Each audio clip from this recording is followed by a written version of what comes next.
sin? What is sin? That's a really good question. Now, I got trained through an organization called Evangelism Fellowship, CEF. They have ministry all over the world, and they say this. Their definition of sin is this. Sin is anything that we think, we say, or that we do that displeases God or breaks God's law. I'm going to do it again. You can do it with me. Sin is anything we think, we say, or we do that displeases God or breaks God's law. And I kind of like that because 1 John 3:4 says, when you transgress the law, you sin. Anything that goes against the law is sin. So going against God's law is sin. But we also know that sin breaks God's heart. So when things that God's not pleased with, things that God does not like.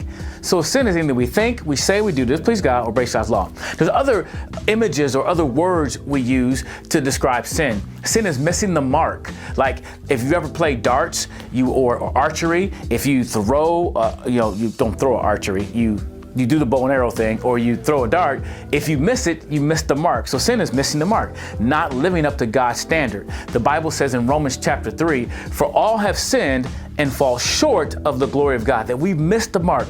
God made us for this reason and this purpose, but we fall short of that, therefore we sin. Another definition I love is from the New City Catechism, which says, what is sin? Sin is ignoring or rejecting God in the world He created. Man, that one's a little bit hits you harder because you are rejecting, you're ignoring the God that made you. That is sin.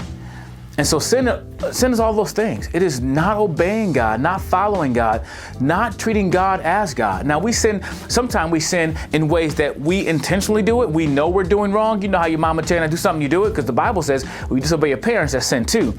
But sometimes we just disobey God. We do things we shouldn't do. And sometimes we fail to do things we know we should do. That's sin as well. What is sin? It's really disobeying, rejecting, ignoring, and doing the things God does not want us to do. And here's the bottom line for us as human beings. We've been created by God and for God. You and I were created by God and we were created for God. And if we don't live that way, we're sinning. We're going against what God meant for us. We're missing the mark. Therefore, we sin.